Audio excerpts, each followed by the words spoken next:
Already we have seen in the previous videos nomenclature and isomerism of haloalkanes.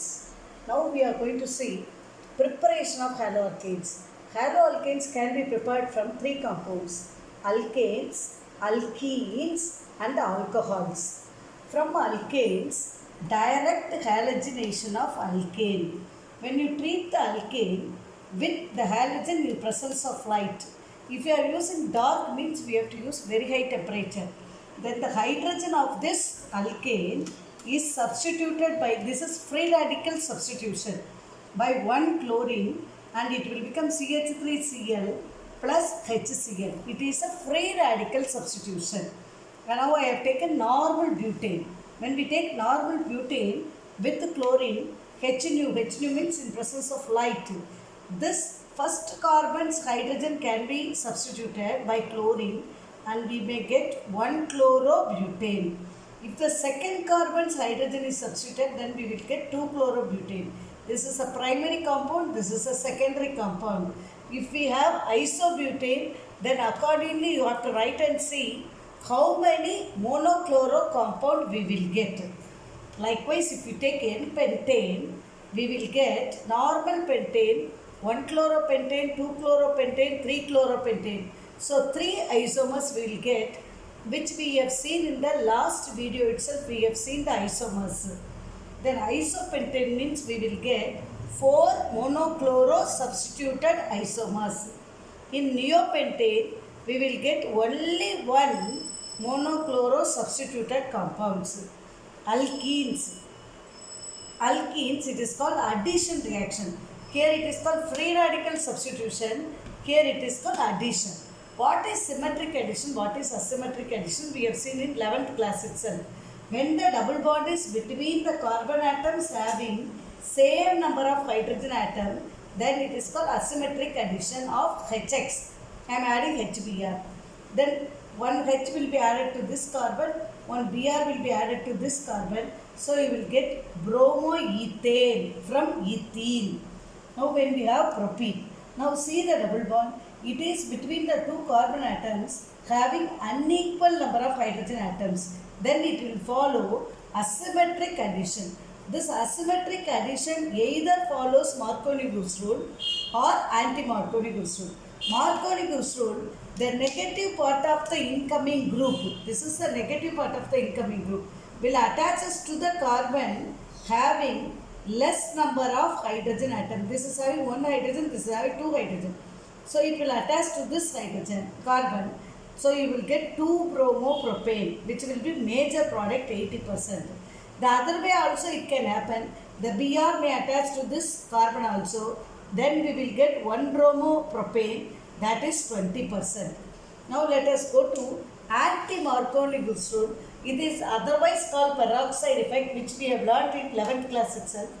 When we use any peroxides, then it will take place opposite to Marconi-Gibbs rule. So it is called anti-Marconi-Gibbs rule or crash effect. Negative part of the incoming group will attach us to the carbon having more number of hydrogen atom. Here it is less number of hydrogen atom, here it is more number of hydrogen atom. So the Br will attach to this first carbon. So you will get 1-bromopropane, that will be 80%. The major product of this will be the minor product in Marconi-Gibbs rule. Here the minor product will become the major product in the other one. So when we put HBr in butene, this is 1 butene. When we put 1 butene, this is having 2 hydrogen atom, it is 1 hydrogen atom. It is ordinary Marconi-Gibbs rule. So the negative part of the incoming group will attach us to the carbon having less number of hydrogen atoms. So you will get 2-bromobutane. If we do anti-Marconi-Gibbs rule in presence of peroxide, then the negative part of the incoming group will attach to the carbon having more number of hydrogen atom. So you will get 1-bromobutane. There 2-bromobutane, here 1-bromobutane. So hope you are clear with alkanes and alkenes. Now let us go to alcohol. Alcohol means, you know, the OH is a functional group where the OH minus, which is a nucleophile, this nucleophile is substituted by another nucleophile. What is nucleophile? Last year we have studied. Nucleus loving species, which is having negative charge. This OH minus is substituted by the X minus When we treat it with HX, then what will happen? For example, I am taking methanol, methyl alcohol. What will happen? The Br will substitute the OH. Then what is the product we will get? The OH and the H will be removed as water. The Br will attach to this. So you will get bromomethane. If we have ethanol, this is PBr3, phosphorus tribromide. The 3Br atom has to attach. So I am taking 3 molecules. So what is the product we will get? 3C2H5Br. The P will attach with the 3OH and changes into H3PO3, that is called phosphorus acid. When we add PCl5, phosphorus pentachloride, then C2H5 will take up 1 Cl. This H will take up another Cl. So how many Cl is a remainder? 3 Cl remainder. That P is there. This O is there. That will combine together, it will form phosphorus oxychloride. Phosphorus oxychloride. Then another method is called Dorson's method. What is the importance of the Dorson method? Because it is the best method from alcohol how to prepare halo compound. When we treat it with thionyl chloride, SOCl2 is called thionyl chloride. Then what will happen? The C2H5 will take up 1 Cl. This H will take up another Cl. The SO will take up the O and become SO2. Why it is the best method? I have put an upward arrow mark in HCl and SO2.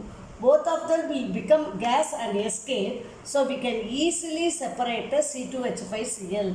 So we have seen 3 methods for the preparation of haloalkanes. One is from alkane, another one is from alkene, then from alcohol. Other methods of preparation of haloarenes and other things we will see in the next video.